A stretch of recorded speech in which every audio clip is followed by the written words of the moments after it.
All right, Matt, welcome to episode 16 of the Performance Advantage podcast. And this week we've got a very special guest, Rob Dallimore, owner, operator of Foot Traffic Endurance Sports Coaching, probably one of the largest endurance sports coaching businesses in New Zealand and potentially the Southern Hemisphere. All right. But another guest, it's like we know people and stuff. That's pretty cool. Yeah. And our audience, who is predominantly aged between 25 and 45 years old, and 60% of them are iPhone users, are going to appreciate this guest, I expect. But that's not to say that we don't appreciate the other users. No, we appreciate everyone, and I actually am blown away by the support. If you're listening to this, I highly thank you for taking time out of your day or maybe just going about your day and still having a listen, because it really helps us feel better about ourselves. Yeah, we need to work on that thank you, actually, because we talk about it a lot, actually, between ourselves, and we're like, oh, this is so awesome that we get to help people, and like people are actually enjoying what we work hard to give them, and like that's super cool. It's really cool, and we both love it. And yeah, thanks everyone for tuning in. Yeah. So Matt, before we get into our special guest, why don't you give me a bit of an update on your American travel in the Americas? Yeah. Still here. Going on a month now. Traveling around, chasing summer, kind of. But it's funny because last week we talked about overtraining, and it was really, really relevant for me at the time because I was feeling like so exhausted, and I pretty much I didn't have huge amounts of volume in riding, but it was all like just slightly at too high of an intensity, and it really like came down to me pretty hard last week, and I had to like lay low a lot and take a lot of naps and stuff. And yeah, luckily yesterday was really rainy, so that gave me a good excuse to not join Caleb on a 6-hour ride. So I just got a lot of work done, and yeah, I'm looking forward. Actually, tomorrow I'm doing some filming with the Brake Power Meter with one of my friends who's really big on YouTube now. He was a professional mountain biker for over 20 years, and he has a huge following on YouTube, and we're going to do this awesome video comparing hardtails and beginners and experts and looking at all the braking on this awesome downhill track that we have locally. It's going to be super cool. Really looking forward to that. Cool. And if people didn't catch it, Matt and I had a competition against each other with the Brake Power Meter on one of the most well-known tracks in Rotorua, Eagle vs Shark. Right. And it was pretty close, Matt, for a long track. I think we were, 16 seconds in it? Yeah, it wasn't too far away, but it was awesome to, like, what I've been doing lately is trying to split up the video and find the parts that are super interesting and where there's really big differences in our braking. I found some pretty cool differences between you and I that made that like 12-second difference. So, what we'll use it for is we'll give you recommendations on your braking. So that way next time you hit Eagle versus Shark, you can climb into maybe, that top 15 or top 20 on Strava. I think you can do it. Yeah, well, I mean, there was the braking side of things, which I have never been coached on. I sort of just did the Karen McPherson approach of death grip, avoid your brakes at all costs, and then grab a bunch of them when you need to. But yeah, I was dragging my brake sort of into the corner and around the corner and then pedaling out, whereas you were hardly even pedaling. It's like, not only was I slowing down more, but I was speeding up more too. Yeah, that's right. Yeah. It's all about efficiency, so don't worry. We'll get you. I mean, then you can teach me about running. Yeah, we're still got to set you up for your first ultra marathon, right? Yeah, I'm thinking about it. Yeah. How was your week, Will? Good. Yeah, not much. Just getting back into running, and yeah, that overtraining podcast we did last week was really relevant for me too, because I was in amongst a break and coming back, and I just sort of wanted to force myself back into training. Like, oh my God, I've got 100K in a few weeks, and I need to get back into it. And I really couldn't be bothered. And so I just ran as I felt like I wanted to. If I did, I'd I did. If I didn't, I didn't do anything. And now this week, it's like the motivation's getting really high, and I'm feeling good about myself again, and how I'm feeling out on the tracks. And it's like, yeah, this is how it's meant to feel, which is cool. It reassures me that when I give recommendations to athletes to just stop, that you do actually get a benefit. You don't like lose all your fitness and gain 10 kgs. No, it doesn't happen overnight. It's not like, because you see those performance management charts in the training software, and pretty much once you stop, once you start to take a break, you see your fitness plummet in your performance management chart. And we've talked about this before between ourselves, and we're like, well, actually, fitness doesn't work like that. Like, it doesn't just disappear in 2 weeks. Just like you don't gain 10 kgs in 2 weeks. It's what you do all the time and consistently that really makes a difference. So 2 weeks isn't going to stop you, but it can really help with your motivation. Yeah.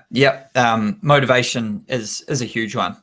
Like what you have to go through to improve yourself, or even just get through the event you may have never competed in before, is going to be challenging. And if motivation's starting to dwindle, then it all just doesn't become fun anymore, and that's just obviously not enjoyable. Yeah, sure. At every level, it has to be fun. Even for the pros, they have to be enjoying it. And that means, if we're an age grouper, we also really need to enjoy it. It's not our job. And for the pros, it is their job, and they know that they need to keep that enjoyment around to keep performing really, really well. And, I think everyone can take lessons from that. Yeah. So, Matt, anything else to update before we introduce our special guest? No, I think that's it. I'm really looking forward to talking to Rob and hear about his coaching. All right, Matt. So we've got our special guest, Rob Dallimore, and I have listed down some notes from him, his palmarès, and it's quite impressive. So he's the owner of Foot Traffic Endurance Coaching. He's done almost 20 Ironman events, if this is up to date. Competed at the Ironman World Championships 3 times, age group long distance and Olympic distance World Championships as an age grouper. He's an Ironman New Zealand Hall of Famer. He's an NZ registered podiatrist. And I can see results dating back to 2006 Canberra ITU long distance ITU world champs. I think I said ITU already. And doing some research, I found that he prides himself in how long he can hold a track stand. Now, Matt, this could be a competition because I know you're a good track stander yourself. I did see that. It's a shame this isn't in person. We could do a track stand the whole interview. That'd be pretty cool. Yeah, maybe we could have set that I love up. a good track stand. Yeah. But that is something to pride yourself in, Rob. I definitely appreciate a good track stand. You got to compare like for like. So track stand on a mountain bike is a lot easier than it is on a road bike, and on a triathlon bike it's even harder again. So just keep that in mind. Yeah. I mean, I'm just trying to picture someone in their aero position doing a track stand. Yeah. That'd be pretty cool. Yeah, I'll try that. All right, we'll give that a go. Yeah, no brakes. Yeah. Feet on. Yeah. Yeah. Okay. No, There's no way. There's no way. Oh, we'll put it on YouTube. So you watch this. It'll be an Instagram story. You can see it coming. Instagram TV. Yep. IGTV. Yep. Yeah, well, that's Rob's palmarès, and the other thing is I think you said I had a sub 17 5K. Yes, pretty sure that was quite a long time ago on track and spikes. So let's not get carried away there. No, you don't. I can cut that out for you if you want. It's on Strava. This is where I got the stats. This is what people see. Oh, so Strava doesn't lie. No, we'll take it then. Yeah, no, I definitely did that. I remember that. Yeah, last week on training. Week, yeah. The 241k ride. Yeah, Strava stat. That's a biggie. That was a good. So that was in a race. That was in a triathlon. And, really? Yeah. So and it was in America. It was in Oregon, Bend, Oregon, and it was called the Leadman Epic 250. and it was a 5K swim, a 220K bike, 22K bike, and a 20K run. And so what that is the 220K bike plus the run. So it hadn't split itself out, but it's still a long way. Let's not forget. and it was a tough day. But I've actually done a longer ride. But my GPS unit reset itself when I got home, and that was 225K. And I've never forgotten that moment when the screen went blank and it said resetting. Yeah, I know when I did my first 200K ride with my now wife Emma, and we were like immediate upload, plug into the computer. Like I need the starter. Let's not lose this. We actually at our Ironman camp in February every year we do a 200K ride, 210K ride. It's a good challenge. Is that the one you do in Taupo? Yeah, it's a good challenge, eh? And you know, it's a big day, but everyone can achieve it. It's amazing, and the confidence you get from it's just so good. Like it's such a big number. It's crazy. Yeah. What about you, Matt? Yeah, I can remember taking riders on their first 100-mile ride, and that is like, so what's that, 160K or something? Yeah. Ish, and that's like you feel like you can rule the world after you do a ride like that. Yeah, it's just a great accomplishment for sure. Yeah. It is good. It is good. Are you gonna do Dirty Kansas or something one day? Nope. No way. Actually. I have no interest. 100% definitely not. But I must say, I wish Strava was around back when we were doing the 24-hour races because you know, you could get some pretty cool stats up for that. But you know, that was in the day where our heart rate monitors didn't even record; they just showed what we were doing in the here and now. Yeah. So it's not on Strava. We didn't really know what we were doing with them either. No. All right. Well, we'll get into a couple questions, and we sort of want to get to know Rob on I guess two different levels. One would be him as a fellow coach and business owner, and then as you know, so that's more of the business side of things, Matt. And then we'll get into sort of his advice for everyone, having spent 2 decades coaching and working with athletes. So we'll get Rob to really just introduce himself to our audience and let us know how he got into becoming a coach and really where it all started. Yeah, so so I was always a cross country runner back when I was young and at school, and I went to Pakuranga College, which in Auckland, which was a very strong school at the time in triathlon and cycling and running. And actually, my first year at school was Cam Brown's last year, so there was a really strong culture of triathlon in the school. And basically, as soon as the people in charge of triathlon knew that I was a runner, I got told to come along to this triathlon club or triathlon training group. I didn't really have a lot of idea what it was about. I had always watched Ironman New Zealand, so I knew what triathlon was, but I didn't really know how this was going to work for me. And pretty quickly I was chucked into it and got a bike, and that went okay. Tried to swim, that didn't go so well. And in fact, my first triathlon, I didn't make the end of the swim. I got pulled out at the first buoy. Matt! Yeah, I know that. I know how that feels. Yeah. Yeah.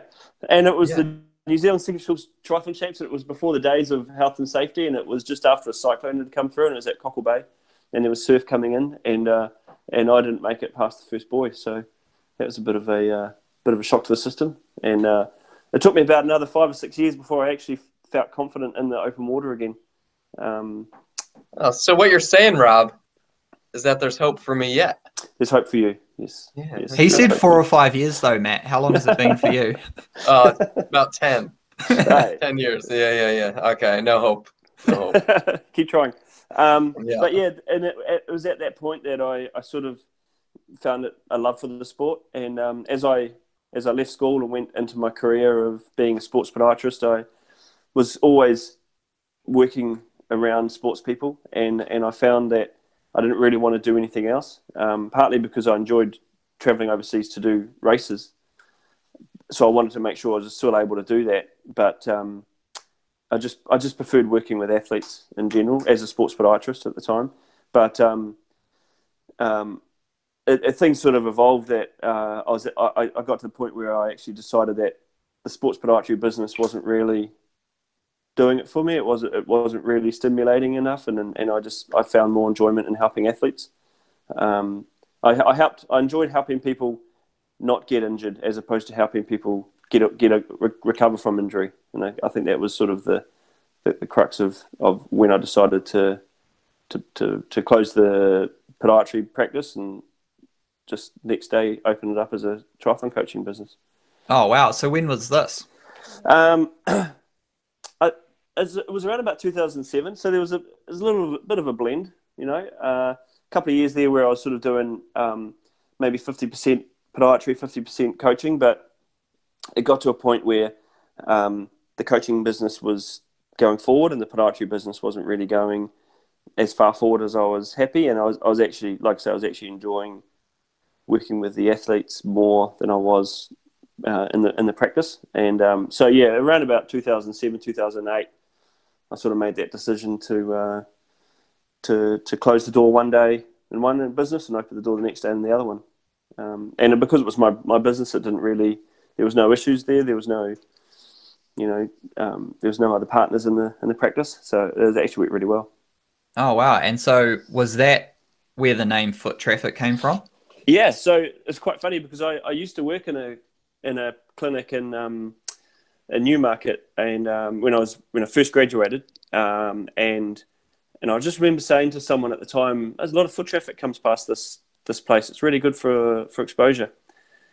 And I just thought, foot traffic. It's kind of a good name for a podiatry practice. Yeah. And a few months later, I left that job, went off to start my own one, and that foot traffic name continued.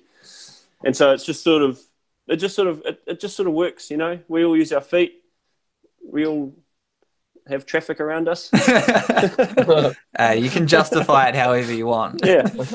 And foot traffic sports podiatry became pretty well known pretty quickly in the triathlon scene anyway, and sort of people associated myself with that brand name, so it made sense to continue that when I opened the coaching business, and it works well, I think.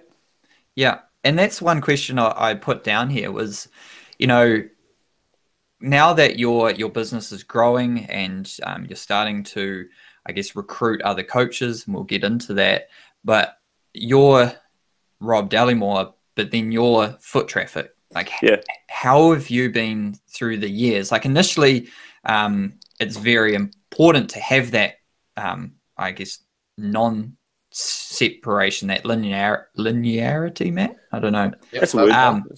That's right.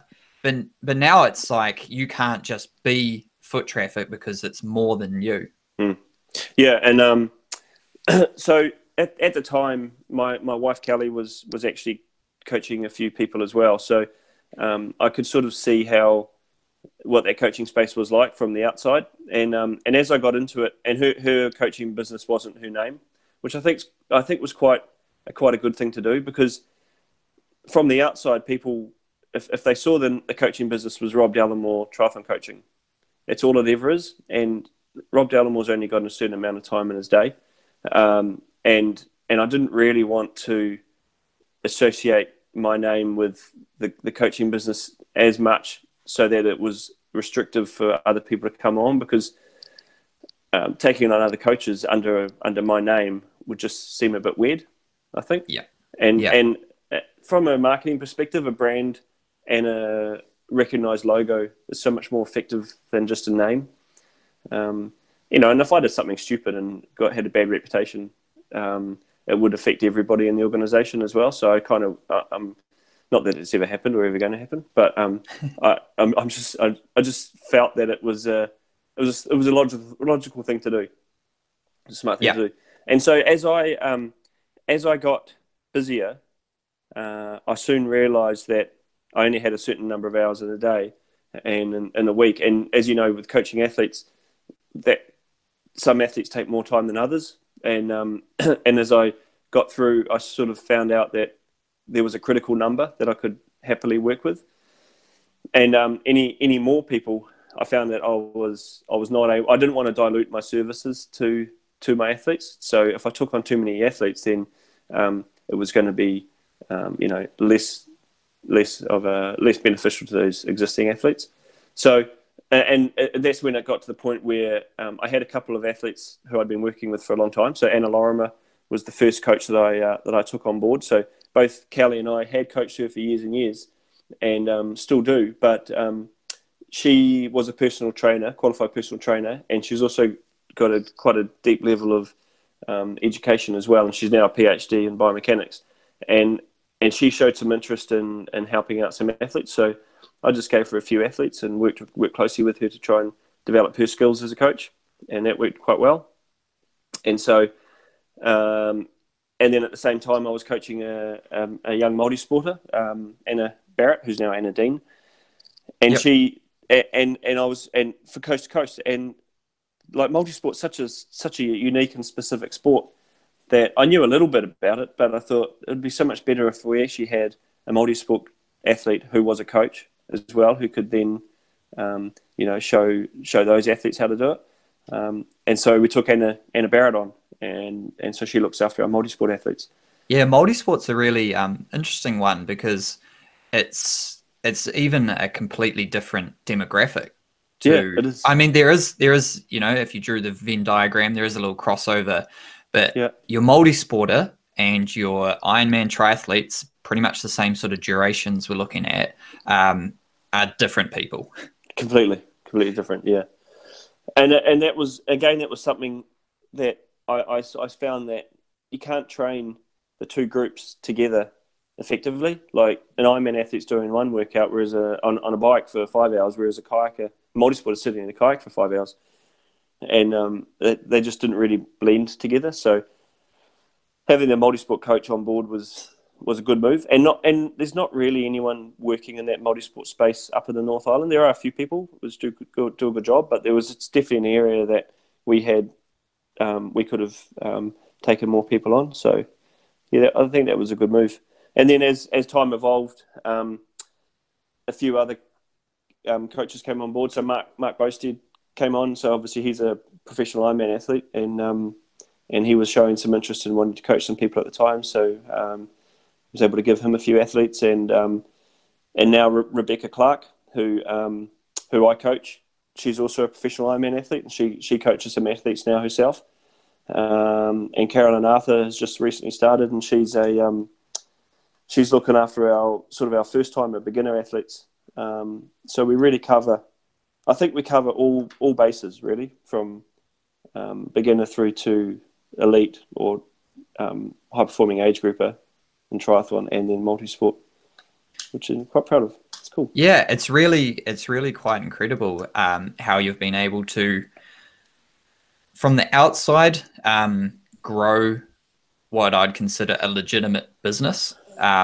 Because I mean, you've been in this game a long time, far longer than Matt and I. We're just learning the ropes here, but it's reasonably unprofessional, I guess. I'm not sure if that's derogatory towards some of the industry, but you know what I mean? Like what you've created seems like a very professional organization. Like what I've struggled with is a pathway into creating my own coaching business, and you've sort of provided that pathway for other new coaches. That's cool. That's good way of putting it. I think the thing that happened at the right time, and it was probably serendipitous a bit, is that my friend and a guy Cam Langsford was starting his own training tilt, as business called Training Tilt, which is a membership platform for endurance sport coaches. And because I thought, well, if I'm going to be a coach, I need a website. But if I want to have a website, I need it to be a pretty good one. And Cam at the same time had this idea about how to manage groups of athletes online over a very large scale. And so Training Tilt evolved.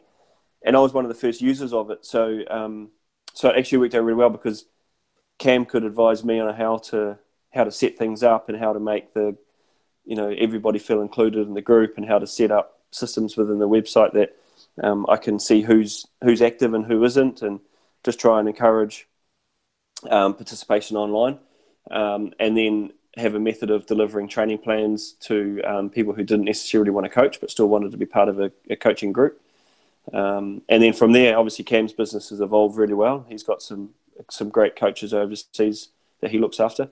So it actually kind of worked out really well. I think if I'd started a couple of years too early or earlier than that, it probably wouldn't have been the same situation. Likewise, if I'd waited too long, I may not have been in the same position we are now. So it was good. Yeah, Matt and I both use Training Tilt, and we're going to have Cam on at some stage, because what he's created is quite incredible.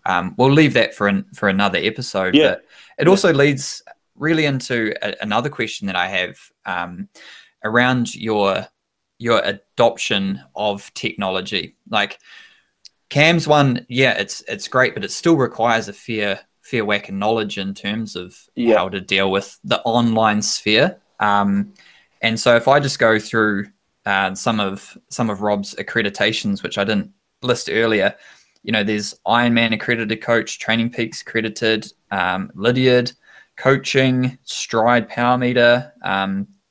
I wrote WKO. I'm not sure if you actually have one, but I've seen you use it. So I'll just, if I see you use something, I generally assume you've done some kind of training in it.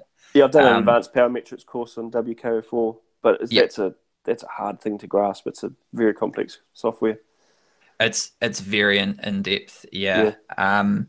So what's driven that? Like, have you found it very important to stay ahead of the game with that kind of stuff? Are people using the stuff and really find value in that? Yeah, it's funny. So I guess there was a point where I thought, so as a podiatrist, when I was studying podiatry, you sort of were told to direct your own learning and around areas that were interested you. So I came away from that with the thought, well, I'm quite interested in the sports, in the technology side of things, and the power metrics and those sorts of things. So I might as well go down that rabbit hole and try and educate myself as much as I can.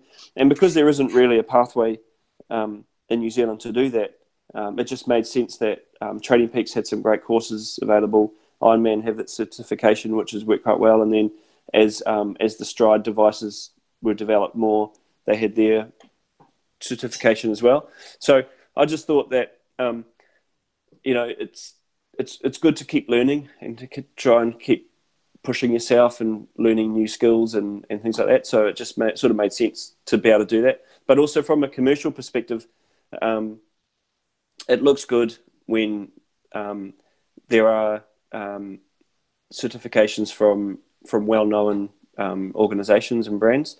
And so I just wanted to make sure that the current athletes and prospective athletes knew that, I was always trying to push myself in knowledge and which in the end would benefit them, I hope. So yeah, that's kind of been why I've been going down that road. And it's a difficult thing because you're sort of balancing the time of coaching, but also educating myself. But yeah, I think it's important to just find something new and with great potential, and then just try and learn it as much as you can. So when it does become more mainstream, you're actually kind of not an expert in it, but you're well educated and you understand what it means. Yeah, definitely. I definitely agree with you there, Rob, on like staying like kind of with the current technology and like keeping yourself like highly educated in what you're doing, because one of the things that, I think, maybe you'll echo this a little bit, is that like, anyone can be a coach, and there's no like specific, oh, well, you didn't do this accreditation, you can't be a coach, and sorry, you're never going to be able to coach athletes. Sorry about that. But actually, if someone wanted to be a coach, they could, they don't have to have any experience, any education. They don't even have to have ever raced, and they could start charging clients money for coaching advice. It's quite funny because you sort of see those people come and go, but they don't really stay. That's one thing that that's why I wanted to get you on, to learn more about this. And I'm not sure, I guess this interview is more for mine and Matt's personal interest, but that's why we put in something for everyone else. But for our listeners, they are generally highly educated. Some of them, a lot of them have sort of personal own businesses and things. So I think they'll find this quite interesting. But for the duration that you've been around and continued to grow has been pretty impressive. So no, that's good to know. It's I've got some goals that I really want to achieve over the coming years, and I've sort of got to move things on from where I am now. But it's never be comfortable, eh? That's the thing. You should never look at it and go, I'm done. You know, I'm happy with this. I'm always looking at ways I can improve or, develop or, provide more benefit to the clients. So how have you been able to be consistently growing in an industry that is so transient? So and it's discretionary. So for the listeners, like in a coaching scenario, people listening to this may be interested in doing Ironman New Zealand just once. That's just their big goal, coast to coast, something like that. Or our overseas listeners, the Americans, Leadville 100, I don't know, an event over there. And they'll come and they'll go, yeah, I want 8 months. I want to deal with it. You put a lot of time and energy together. And then at the end of that relationship essentially finishes. That was all they wanted. Yeah. And now that income stream from a business sense has gone. And you may have a lot of athletes for that one event, which makes it makes it hard, a very fluctuating, non-consistent sort of business model. Yeah, it's hard. So I've got quite a few athletes that I sort of consider them what I would call lifers, where they've been around for a long time, and they're the ones that go from season to season. And I have so much respect and gratitude for them, because really they're the ones that are the backbone of the whole community.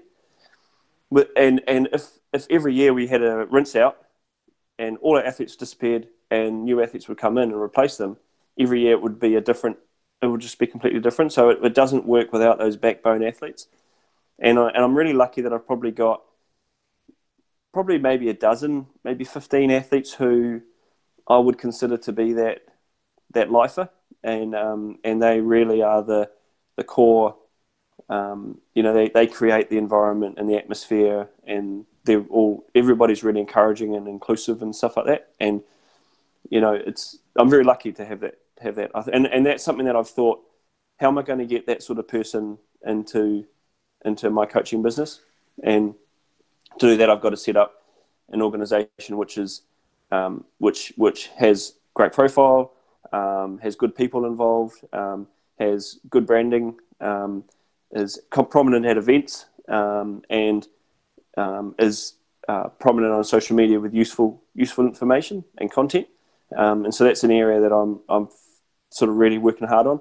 And the other thing I do is I jump on every opportunity that comes to me. So I'm lucky that I've got a great relationship with Ironman and Tauranga Half and a few of those sorts of races where they know that if they need someone to do something, I'm on hand. And as soon as they ask me, I go back and say, yep, I'll do that.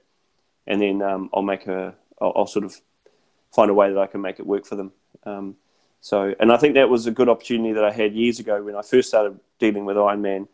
I just jumped on the opportunity, and I've been lucky to sort of go from year by year doing that, helping out, and not really being too much of a pain in the backside, I hope. Yeah. Yeah. So really it follows the general trend of what you'd read in a business development book of you create a culture, you have a vision, you take the opportunities, and it goes from there.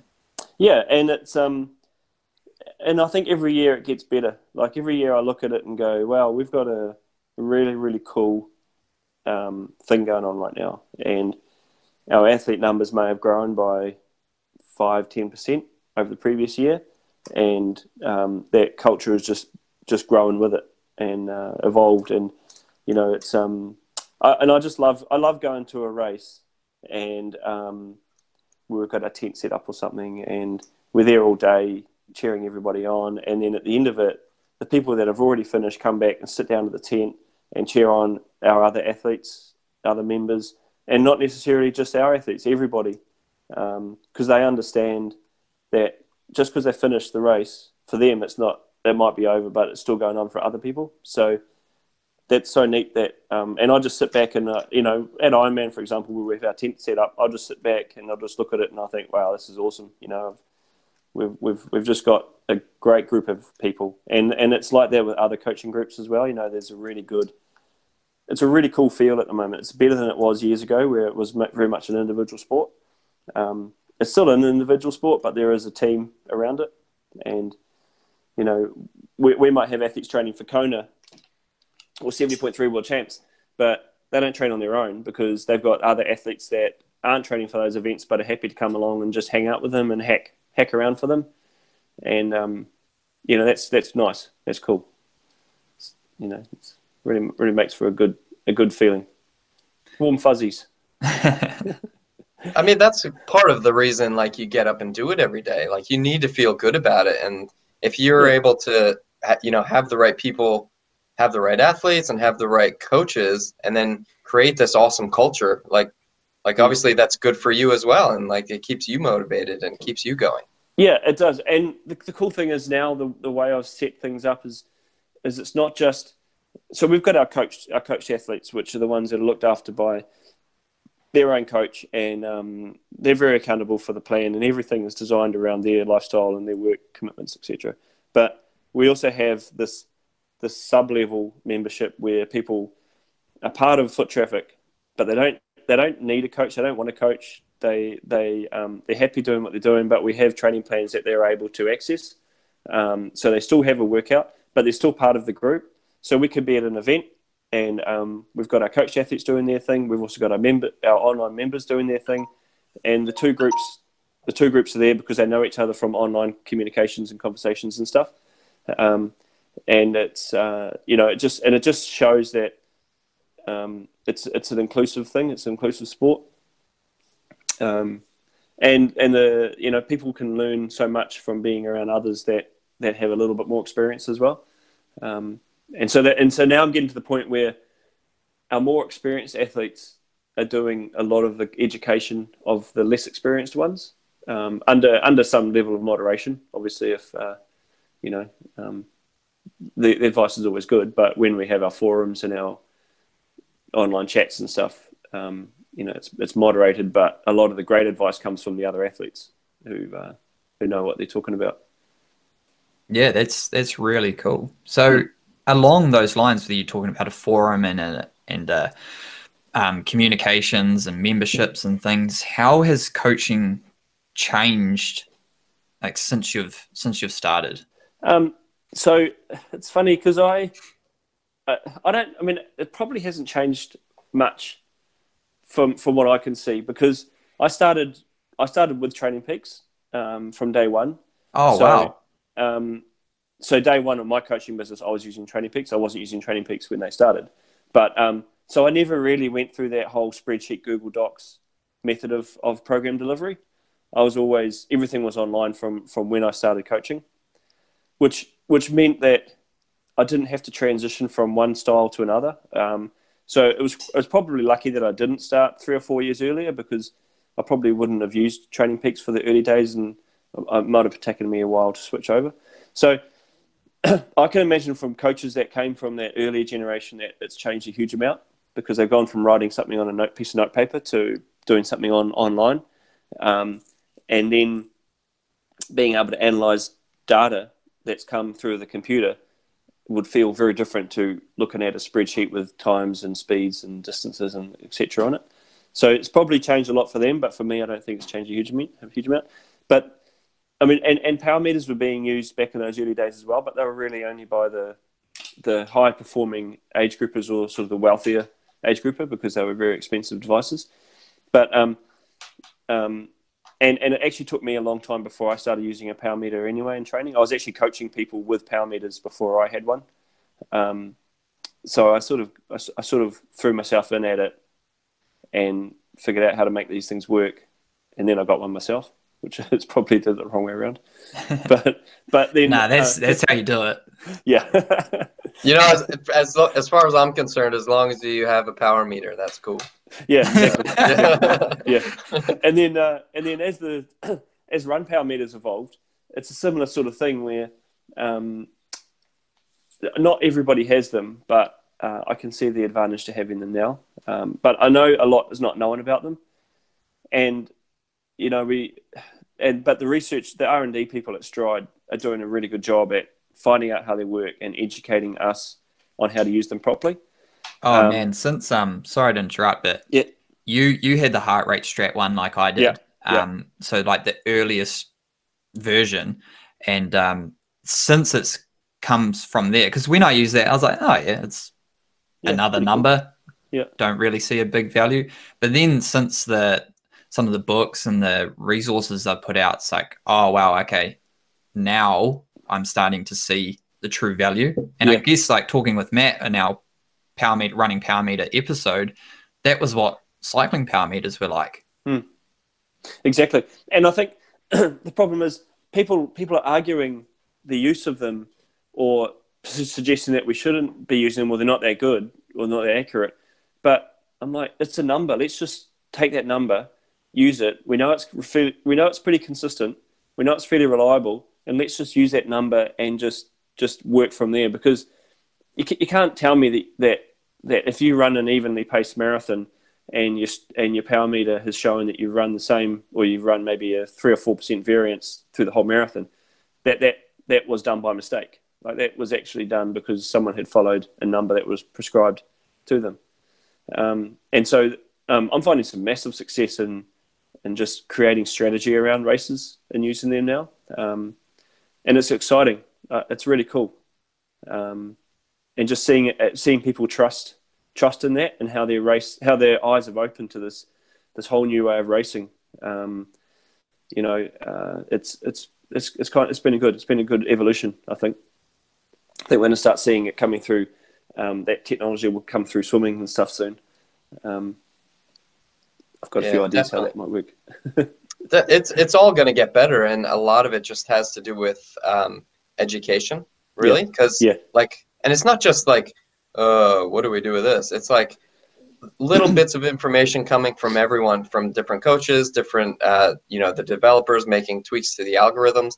And it's the same exact way that power meters were going, and it's the same way the brake power meter is going at the moment. And it's all about like figuring out what to do with it, and it doesn't happen overnight. And that's pretty cool that you've been there since kind of the beginning, and people are trying to adopt it. They're adopting it now and seeing success, and I think that's pretty cool. The Stride, I meet the Stride guys every year when I'm in Kona, and they're really good dudes. They're just like us, they're just young guys, and they just have a cool product, and they're just learning how to make it work. Yeah, I think you met them, didn't you, Matt? Yeah, they enjoy a good party as well. The other thing, but the thing I still get concerned about is that a lot of people can't disassociate themselves from the power number at the right time. There is a point where you can rely too heavily on some of that information, and particularly in training where you wake up in the morning, you feel a little bit sick, but you still know you've got to go and do a session, and some people will look at that number and go, I need to hit that, but don't have that ability to switch off and go, but my perceived effort is already here, or my heart rate's telling me that I'm actually working a little bit too hard. I'm not hitting my power. Something's going wrong. I need to keep hitting my power, and that throws them down that hole of overreaching or overtraining. But and that's why I find heart rate variability a really interesting variable to have, because I know I have some athletes who I know would do that. We'll look at the number I've prescribed for them and go out and hit it regardless of what their body's telling them. But if heart rate variability is showing that actually the fact that you don't feel 100% today, and we can see from your HRV that it's not actually correct, and your resting pulse rate is actually sitting really high, the recommendation from the app might be to take today a little bit easier, there's another cue for you to actually pay attention to your body and not just worry about the numbers. And quite often to those people, I'll say, send me a quick message, tell me what your heart rate variability is. We'll have a chat about whether you need to change that workout today. And that's becoming quite effective. I think to some degree, for sometimes the power meter is there to benefit the coach more than it is for the athlete in some of those situations. But the athlete has to trust that the coach has a plan and that it's important to stick to it.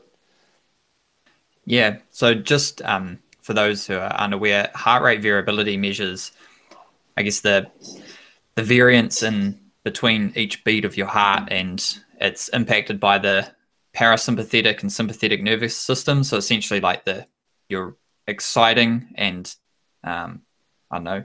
sympathize, down regulating that. I'm missing words here. Fight or flight. Yeah. So if you're really on edge and overstimulated, it's going to influence that. And then if you're really understimulated, overtired or whatever, then it's going to impact it as well. It gives you an objective number. And now with the update of apps and watches and things, this stuff's all just becoming so much easier to use. It's pretty powerful, eh? Yeah, it is. It is, because initially when I was trying to get athletes to use it, it was like, oh, can you wake up, put your heart rate monitor on, lie down for 5 minutes, or sit in a chair, stay still, breathe some, and no one wants to do that. No one's going to do that. And then it came out, you could do it with your finger on an iPhone, and now some of the new Garmin's are going to have it available. So it's pretty cool. So we'll get into part 2 of Rob's advice for athletes, which I think we're sort of just switching over to now. And this one, like your recommendations. We were going to talk about the regulation. Oh yeah, I think that's a good one. Yeah, I'd like to talk about that. I want to talk about that. All right, here we go, people. So I wrote this question down. Rob's seen the questions, so do you have any comment on the regulation of the industry or lack thereof? I'm looking forward to hearing this one. I've kind of tried to bring it up earlier, but let's hear it. So that's why I glanced over it. I thought maybe that was the extent of that convo. But yes, please. No, continue. I do. I have some thoughts. So, we used to have a really good thing going in TriNZ where we had Brett Reed was the head of coach development in TriNZ, and it was awesome. Like he provided all the coaches with little tidbits of information of how to extend your own knowledge, and the coaching courses were really well thought out, and they were weekend or day long sessions where you would come away with a certification, or there was some coursework you had to do, some mentoring and stuff like that, and it was awesome, and you could really see that it was evolving very, very well in New Zealand, and to the point where it was actually surpassing Tri Australia and USAT courses, but quite a bit. In fact, I actually went to think, I might look into doing USAT course as well. And a coach at the time, Brendan Downey, actually said to me, he goes, mate, the TriNZ course is so much better. He said, you don't really need that USAT course. So that's USA Triathlon. Yeah, and in fact, I tried to go into a USAT course, and it was the hardest bloody thing I've ever done. It was I had to jump online at a certain time, and midnight. Yeah, they wouldn't reserve a spot for me or anything. I thought, stuff that I'm just gonna just leave it. But because I thought, actually, you're right, we have got a great thing going. And then budget funding came into effect, or budget cuts came into effect, and for some reason they TriNZ lost quite a few core staff members, and that coaching area just disappeared, which was a real shame, because there's still good coaches, but there's just no support for us, and there was no way for good coaches to come through. There is the TriNZ Foundation course, which I encourage the foot traffic coaches to do, but it's not the same. It doesn't take you through those level 1, level 2, level 3 coaching. And the irony is after all these years, I've still only got a level 1 TriNZ. I got halfway through my level 2 and the whole thing fell apart. And so I'm a bit I'm just hoping that one day there will be the opportunity to come back again, because we're sort of missing a lot here, and it's a real shame. But that's another reason why I went down other opportunities with Training Peaks and Ironman and those other certifications. But I'm just hoping that something will change at some stage, and I think it's not a good reflection. Like, the sport's never going to change, never going to go. We're always going to be triathletes. There's always going to be people who want to do better.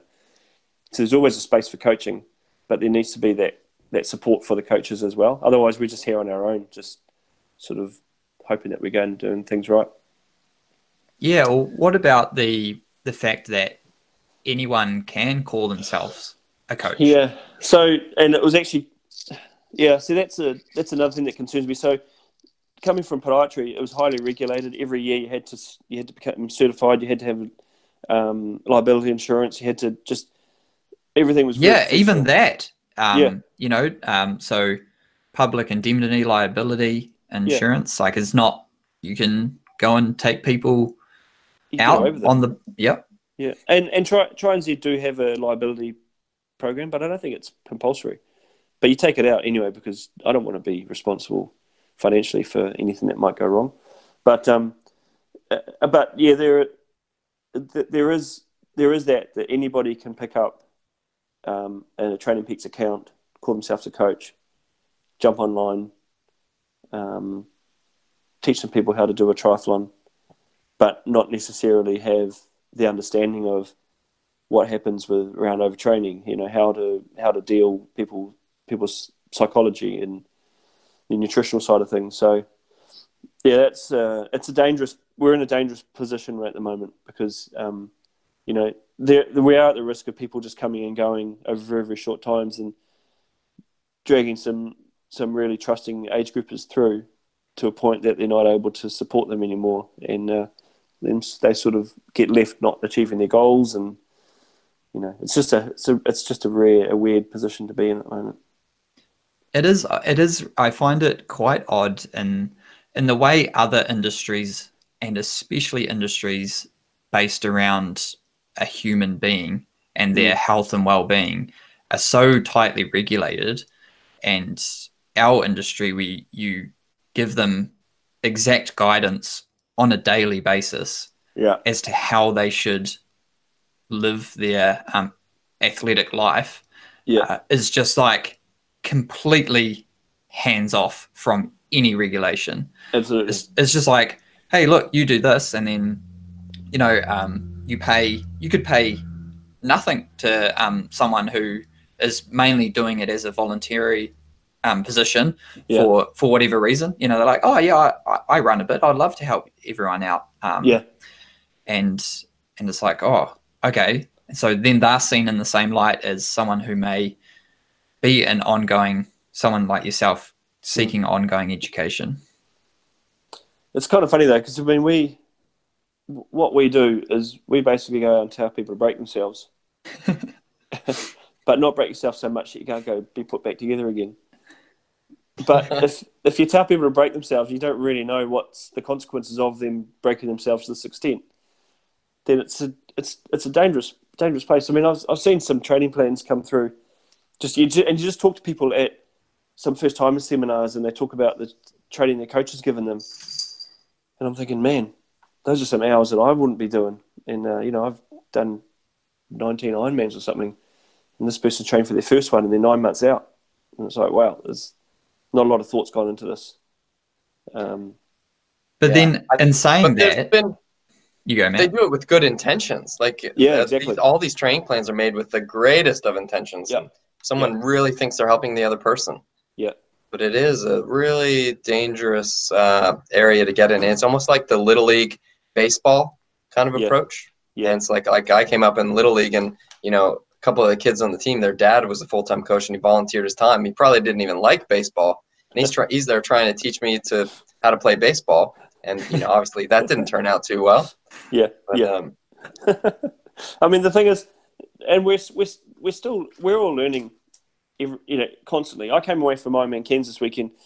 There weren't some goals weren't achieved in some of the athletes, and I've come away and gone, something needs to change. You know, where are we missing the boat? I need to look into this. And so, you know, I'm going back to the drawing boards and just looking at, are these things covered? These things, this hasn't been covered well. Let's look at bringing this on board.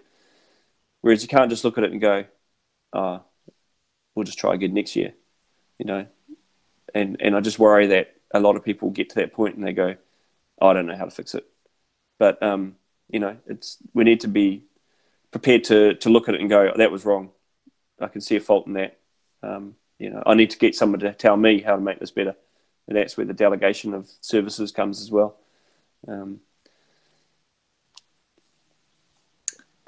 Cool. Yeah. Well, that's an interesting take on things. Then if we get into your advice for athletes coming up, and so any athlete, regardless of ability in sport. Now, I want 3 recommendations from you for. I've got 3. I've got 3. Yeah. For these. 2.5 will do. No, I was going to go more than that. I've got. That's 3. the problem. See, I think we're coaches because we quite like the sound of our own voice. Yeah. Yeah, exactly. All right, so this is what I reckon. And you guys might disagree with me, which would be good because we need a good scrap. Yeah, those are good. Scraps are good. Bring it on. Let's do it. Yeah. So I believe consistency prevails over training stress. So as long as an athlete is regular and consistent in their workouts, focusing on form and keeping that in focus, then they will end up in a better position at the end of a block or the end of a season than if someone knocks himself over sporadically through 3 or 4 times a week, doesn't have any plan around recovery, doesn't have a structure or to the training session, or doesn't understand what it's doing to them. So I'd rather see someone was being consistent rather than hitting themselves hard over the head with a hammer and then taking a couple of days off. What do you guys reckon? Yep. Yeah, I agree. Yeah. Consistency trumps all, really. Yeah, but it's not sexy, eh? It's like, no. Do I just have to go for another hour and a half ride like I did 2 days ago at 65% of threshold? And another hour and a half easy. You're killing me. I know. Yeah, where are all the intervals? I know, yeah. It's like I need to have an 80-20, 80% over threshold, 20% under, please. Yeah. But if you do that, you can't be very consistent, can you? Exactly. Yeah. So the other thing I think is important is communication with the coach, and it doesn't necessarily have to be through direct messaging or emails, but Training Peaks is good because they have post-workout comments, and this gives us a quick snapshot of how an athlete's going. And the way that push notifications work now with Training Peaks is that if someone's left a comment, really, really annoying, or yeah, they can. No way! I love them. I love those push notifications. Yeah, I do as well. But it's when you wake up, you turn your phone on first thing in the morning, and you got athletes racing around the world. And it's like bing, bing, bing. Yeah, oh Jesus, just let me have a coffee. But it is good though, because if a notification has come through with a comment, you think, something must be. We need to look at this. You know, so you jump on and have a quick look at the comment. Otherwise, if there's no comment that came through, it might take you a day or so, or a couple of days before you actually had a good look into that workout. Yeah, no, actually, it's that feature, and you would have seen the huge progression in Training Peaks over the last few years. Is such a good one. You can, for those that don't know, we use for our membership platform, we use a system called Training Tilt, and then there's probably for a more one-on-one coaching, there's a more in-depth system called Training Peaks, and you will upload your GPS file and everything, and we can see it on our end. And then if you leave a comment, it'll notify us, and we can check that comment just to see if anything's really wrong, or if you've said, how does this session look? It's all in-house, so it doesn't have to be through Facebook or text or phone call, email, WhatsApp. What are some of the other ones people are going to... Yeah, Viber. That's really good for me because then we can kind of have a little tiny chat inside the workout. And, and then it's all in context. So if I need to look back and be like, how did they feel like in January of 2012? Oh, let me scroll back through my text. I probably lost it. But I can just go to the workout on that day, and I can see exactly what they said to me, what I said to them, and maybe it's nothing, but if it was something important, hopefully they left a comment. It creates a paper trail, and it also allows us to come back to them and say, "See, I told you so." Yeah, that's very important. Yeah, definitely. I don't like being wrong, although I'm wrong often. I am wrong often. I'll give them that one. Another one I find is you don't necessarily need a coach to achieve goals, because having a coach can be a massive financial burden, and it puts you on another level of accountability. And it's too much for people, especially if they're career focused or they've got family commitments and stuff. But there's enough online memberships to join at a low cost, but with a high level of return. So you got that regular contact with other athletes, and then access to a training plan within that membership. And you feel like you're being coached, but you're not actually being. You haven't actually got a coach banging away at you going, why haven't you done this workout properly? Or just going online and just buying a plan that is written by a good source. And then just, I think that's an important thing. So just because you're doing an Ironman doesn't mean you need to go out and hire a coach. It's good, but it's not the most important thing. Yeah. I think there's different levels, if someone has never had a coach. So like for me with my athletes as an example, I always, if they contact me via email through my contact form, they give me a little bit of details. And the first thing I send them is a pre-training questionnaire. And one of the questions on that is, have you ever had a coach before? And usually if they've never had a coach before, I'll recommend something like a training plan, because it can be pretty overwhelming to your first training plan ever is something that is tailor-made exactly for you. You're following it every day, and I think sometimes it can be a bit much. So those training plans are an awesome way to start. It's usually less expensive, and then you can follow up with your coach later if you really enjoy it and want to do more. Yeah, exactly. Maybe I need to get a training plan. Yeah, that's something we haven't really touched on, Matt, is that because I've experienced that. People, this is our job and we love it and we're super passionate about it. And so when someone comes on board like, oh, I need some coaching, and they get someone who's like, have you commented? Oh, I looked at this.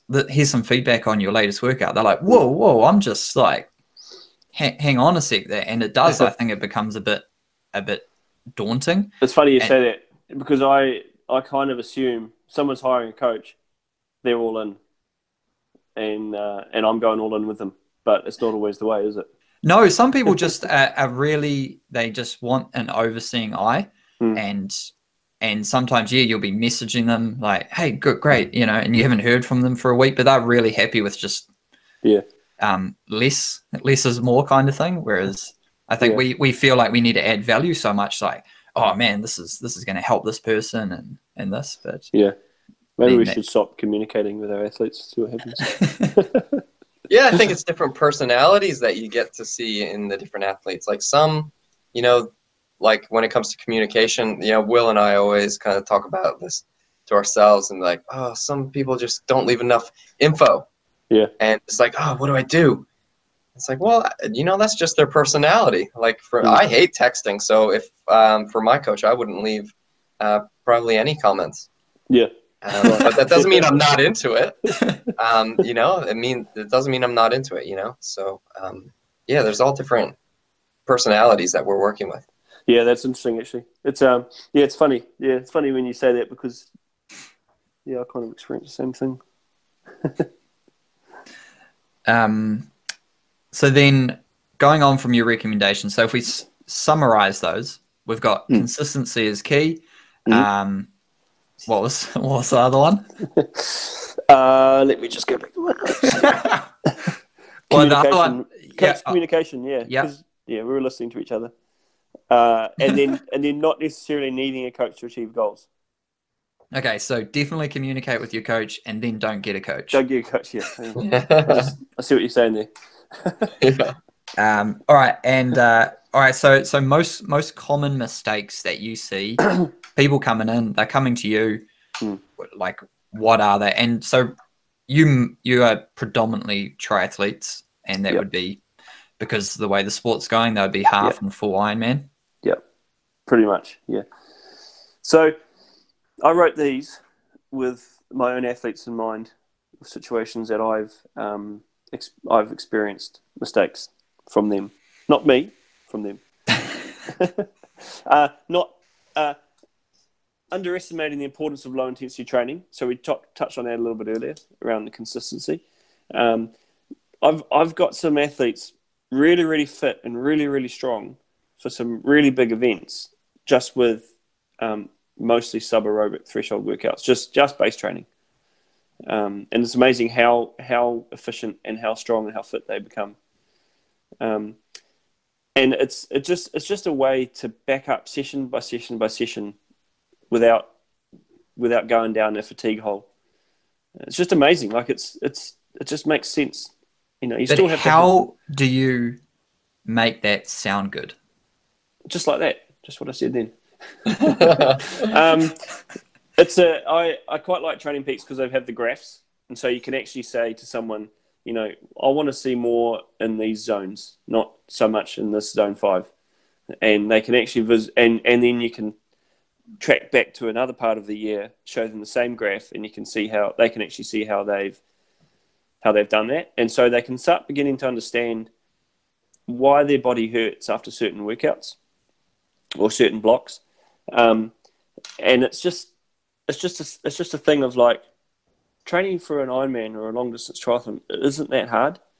It's tiring and fatiguing, but your body should never really be in massive amounts of muscle pain. You should be able to wake up in the next morning, shake it off a little bit, get on the bike and go. And that just comes from banking loads and loads and loads of hours at low intensity.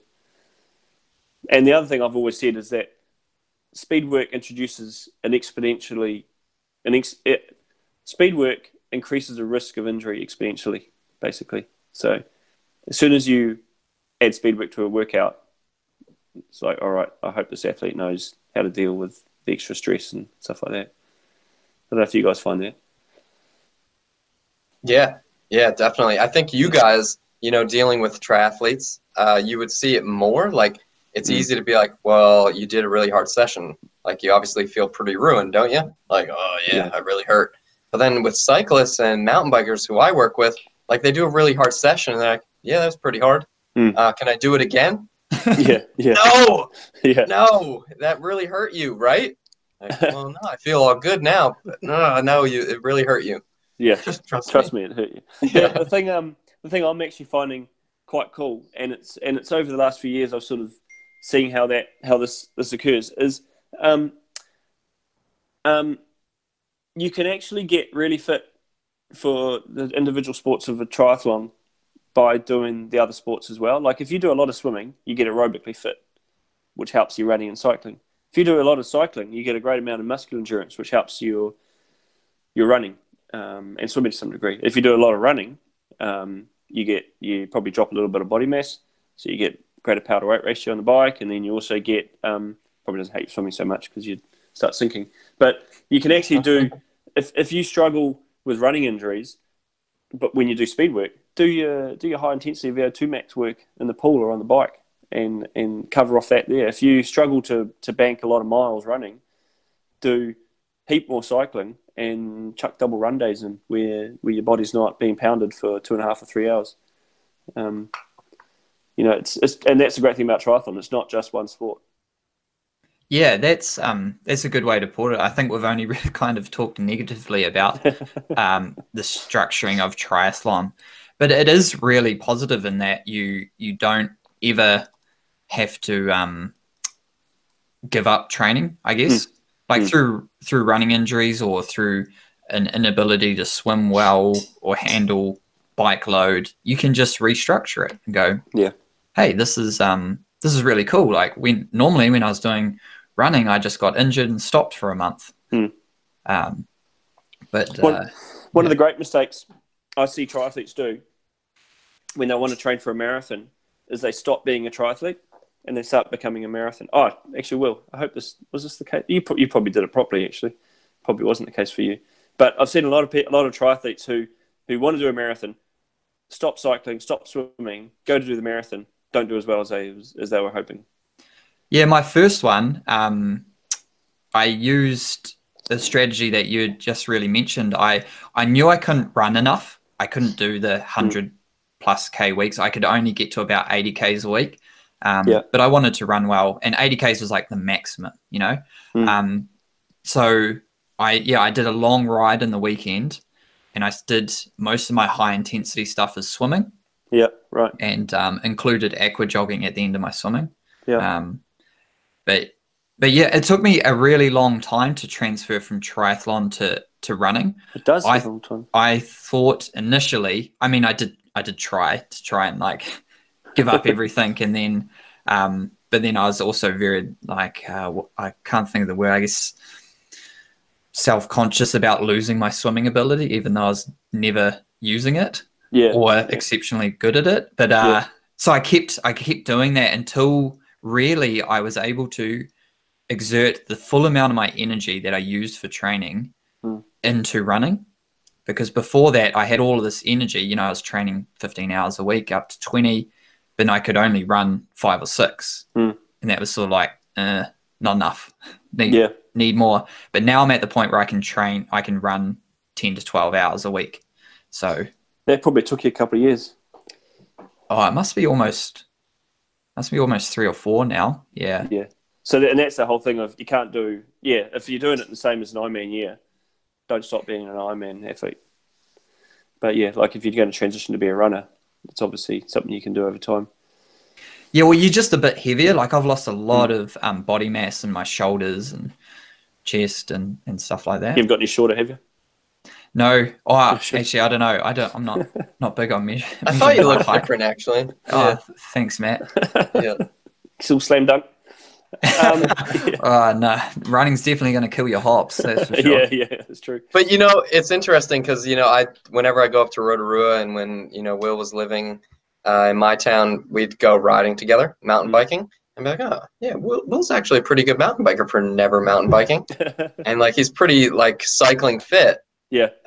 For a runner, you know, and like it's just because he's really well aerobically conditioned, and he has a lot of experience in cycling. So he's not just going to suddenly suck at cycling.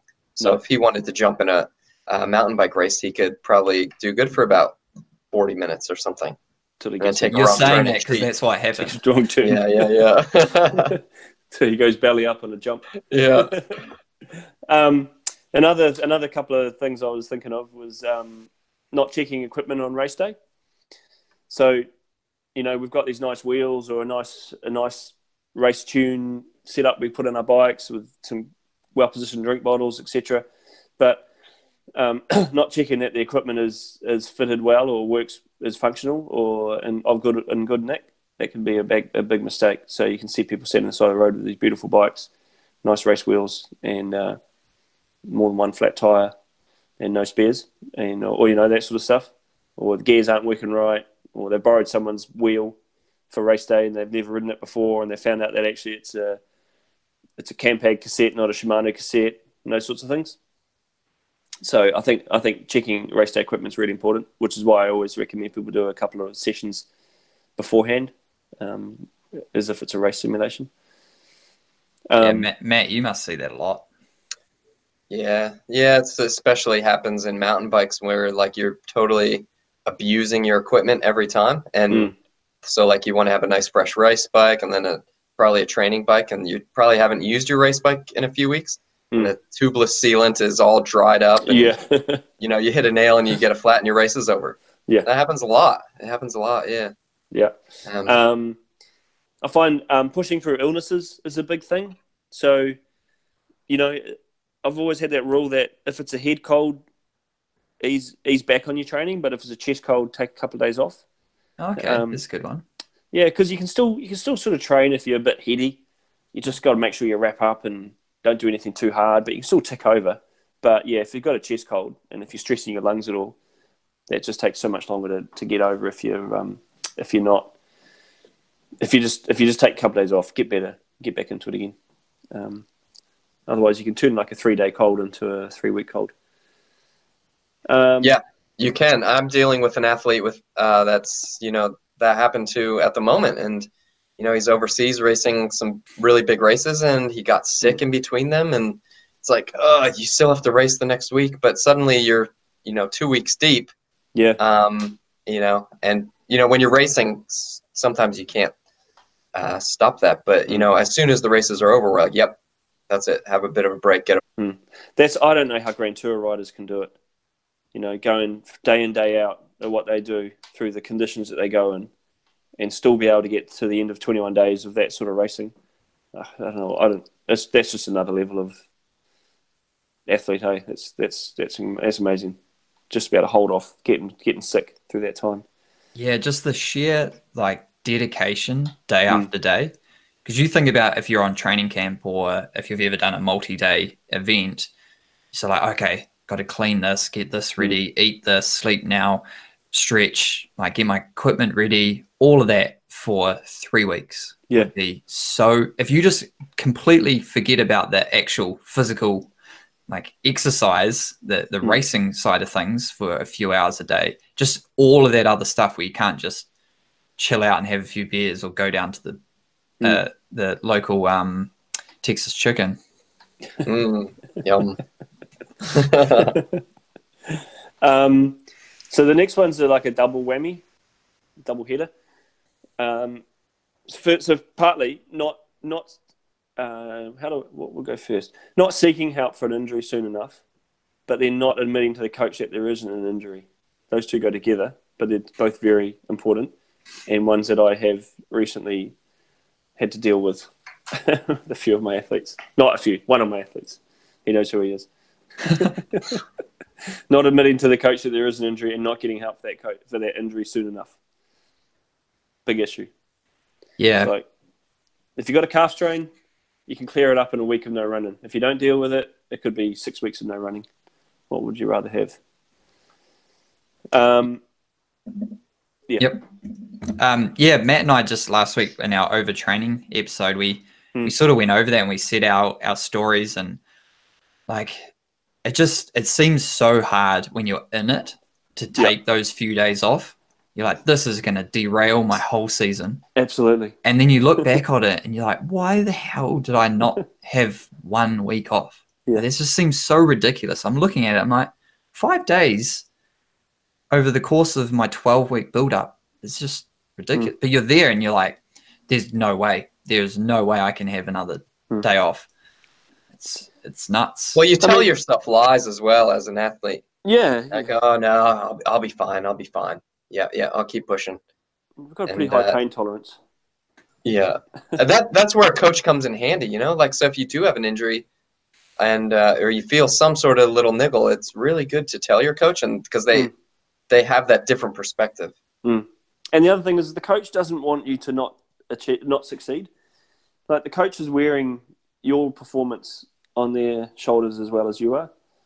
And so we haven't got this evil plan of going to make this athlete not succeed ever by not letting them go for a run today.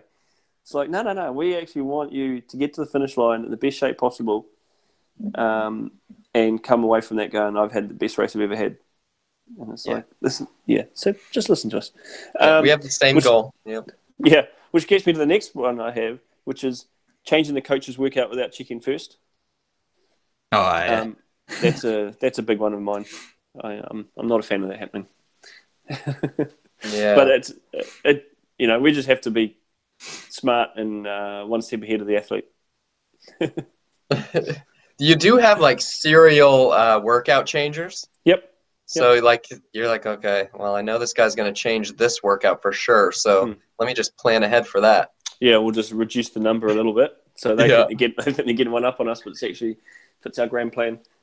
Yeah. Oh yeah, I've done that with someone. I always set like the training load was set for an extra 2 hours. Yeah. You're like, oh, I know this is going to get added on here, and here, so I'll just move that around. It's so inspiring. I get so much. I'm amazed with athletes that do that, because I'm like, man, I just want to get home and put my feet up. But these other athletes are like, I need more. I want more. And I think, wow, that actually is a quality that you don't see in a lot of people. And I think, well, to some degree, that has to be harboured and encouraged, but controlled. Because, if you've got an athlete who's just feeding it to themselves, you think, man, on race day, this is going to be a real benefit. But let's just get you to race day first.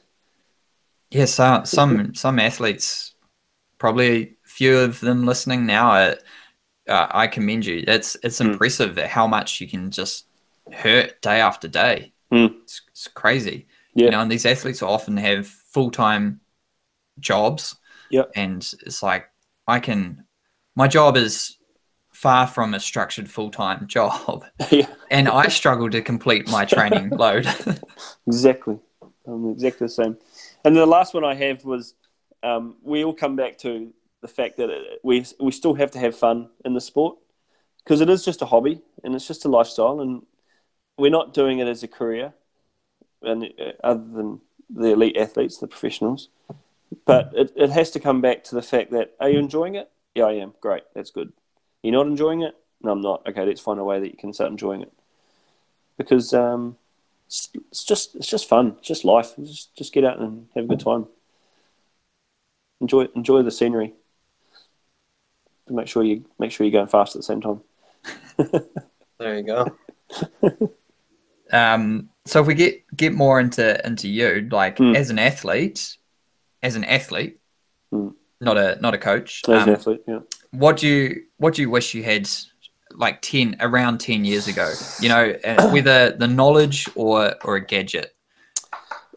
Can I go back to 30 years for this one? Sure. Yeah, I am. Go back to this. It says 10 years, but yeah, why don't you just do whatever you want? Yeah, I've changed the plan. I really wish I learnt to swim when I was younger. And 30 years ago, I would have been 12 years old. I wish I did that, because I think had I not done that, had I learnt to swim, I would have had. I really wanted to have a career in ITU racing, go to Olympics and stuff like that. But I was never a good enough swimmer, and I never got the opportunity to see if I could have even been good enough to do it.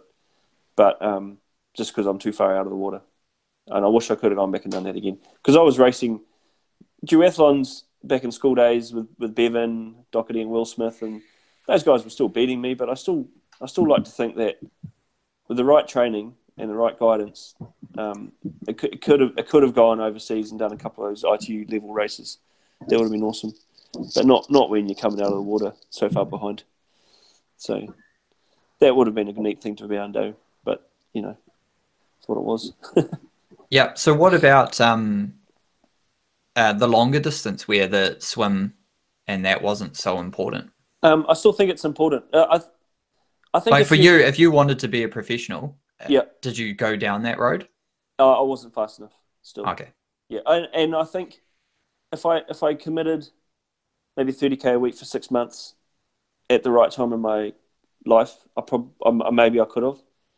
But that had to have happened in my late 20s, really, to have been effective. And even then, I just don't think my body was made up for running the intensity and the speed that those top end guys run anyway. Like, I was always prone to stress fractures and stuff. But I think I did some things wrong when I was young. I think I lacked a lot of general leg strength and bone density, bone health at that time in my athletic career. If I'd had that understanding and that knowledge, then I would like to have gone and done things right.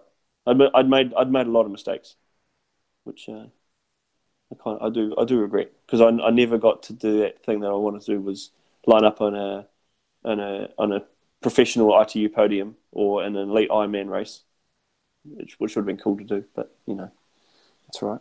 I raced elite twice at Tauranga and a half. But that's same. That didn't really make a difference. No, it didn't. I think we just still ended up racing each other. Yeah, we were in the same race, weren't we? Yeah. Yeah, you came past me with about, it was like 3Ks to go. I was just completely dying. Around the mount. I think it was my proudest moment of my athletic career, actually. Oh, yeah. I was just in pieces. I think I was I leading the age group race at one point? Maybe I was second. I was? Yeah, I think you were. Yeah. Yeah, because you must have come on the podium. Bobby Dean won, I think. Bobby Dean. Oh, geez, that guy. who's married to our multisport coach, Anna. Yeah. Sorry, we're just throwing these names around, but anyway. Do you remember we did that that Coromandel Classic race? Yep. I ran past you then. That was a pretty proud moment. Oh, yeah.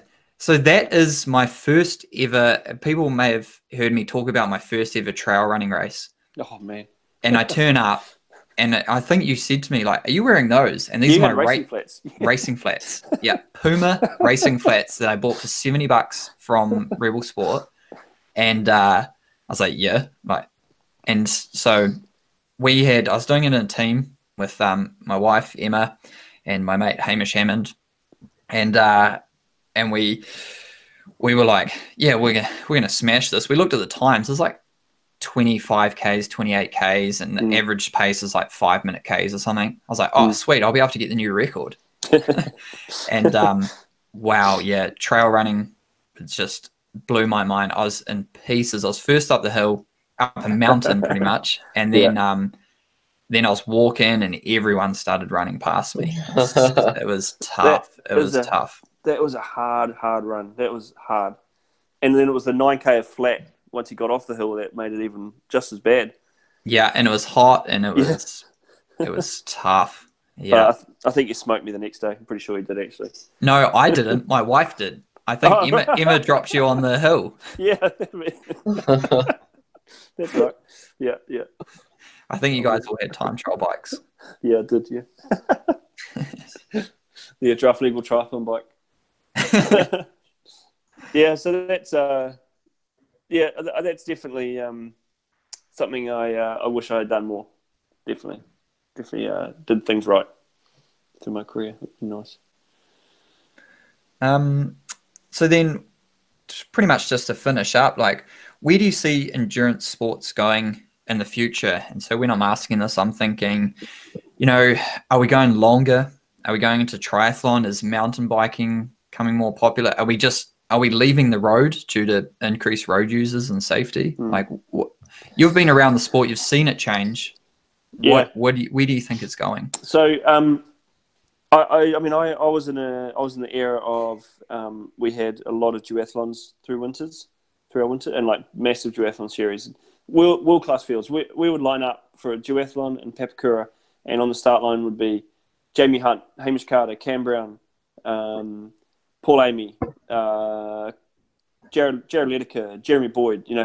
Absolute world class fields, and for a 5:30 and a 5 duathlon in Papakura, and this was in the mid to late 90s. This was cool, man. This was an awesome time to be a kid coming up through the sport, and I'd love to see that sort of thing come back again. I'd love to see those midwinter duathlons. I mean, who cares if it's a bit wet? It's just what it's meant to be. So I think we actually will start to see those come back again. But I'd love to see those good quality fields back, and I don't think we ever will because of the nature of ITU racing now. But those sorts of races were good. I think we're going to start seeing more short distance racing become more popular again, large participations in that. And I think things like Super League have really helped to excite people and get people interested. And I'm certainly interested in it. I reckon it'll be an awesome thing to do. Just how they do the format for an age group level would be interesting. But yeah, I would love to try a Super League style race, and I think we'll probably start seeing that. Draft legal, good fun racing. I think ultra's still it's still growing and it's still going to be there.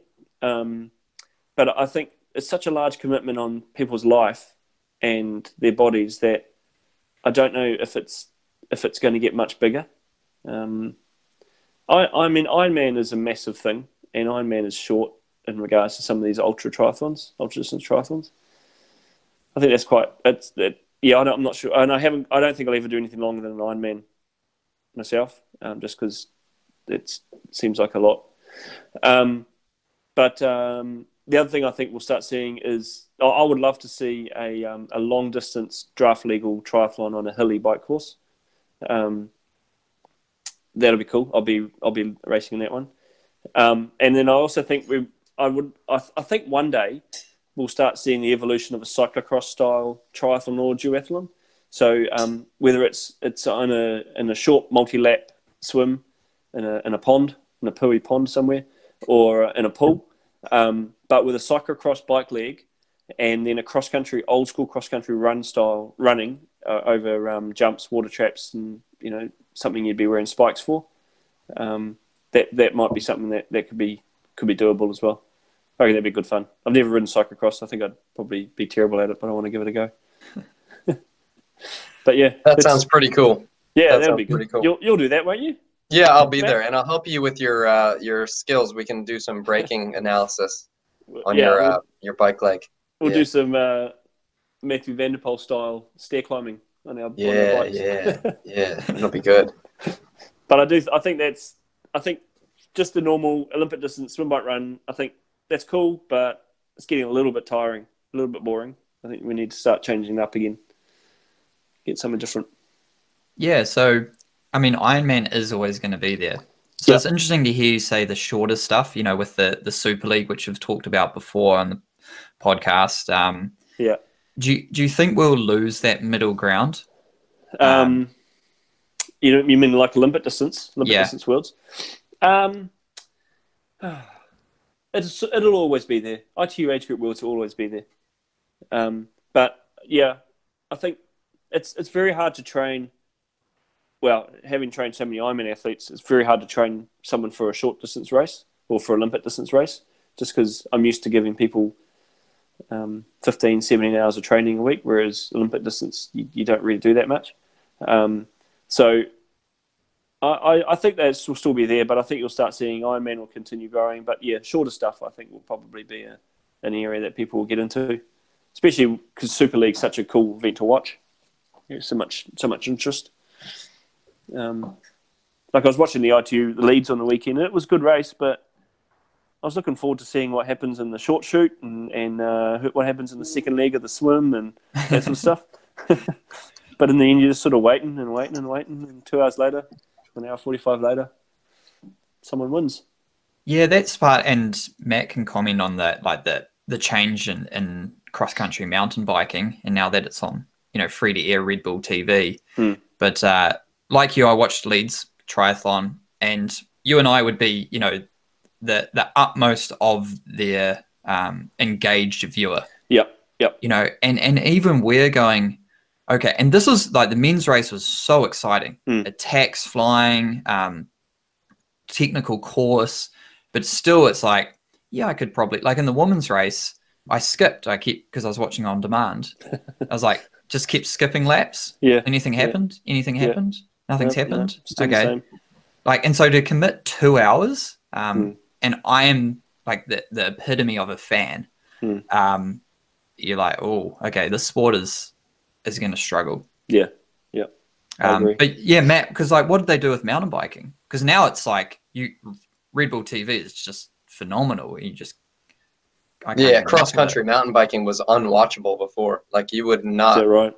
Yeah, like it wasn't. I guess in the '90s it was bits and parts, highlights were on TV, but it wasn't watchable as like something on Red Bull TV like it is now. The multi-lap format, hour and a half, and the viewership's gone up, and the participation seems to be helping with that. So that's interesting because I don't watch a lot of mountain biking, but I watch the Olympics and Commonwealth Games, and if it's anything like the Com Games last year at the Gold Coast, that was next level awesome. Racing. Yeah, that was incredible. That was awesome. Yeah, that was so good to watch. So maybe I should get my Red Bull TV sorted out and start watching it.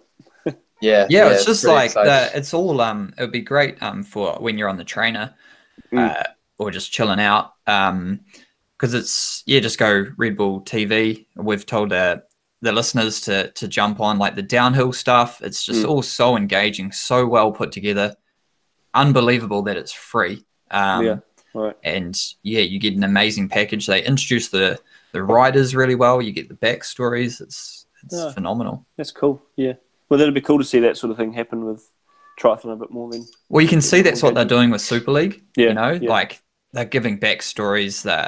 They're creating rivalries where they're not there, but they're introducing them. All of that kind of stuff. It's cool. Yeah, nice. So that pretty much wraps it up. It's been pretty long one. I think. Yeah, really sorry, it's not too interesting. boring. Shit, might be a three-part episode series. Yeah, that'll save us having to. Yeah, I'll go on vacation for another couple of weeks. Yeah. Edit all the crap out. Yeah. Yeah, well, No, that's good. That's really good. Thanks for that, Rob. Thanks for coming on the show. Thanks for the opportunity. I really appreciate this sort of stuff. I think it's so good what you guys are doing, and thanks a lot. All right, cool. Well, sorry, he's still going. I'll share it. We're still going. I'll share it out through my channels. Oh, cool. Yeah, yeah, that's great. We appreciate that. And we'll link your website and everything to the bottom of the podcast if anyone wants to check it out. And cool. Yeah. Oh, take it easy, eh? All right. See you later. Thank you. See ya.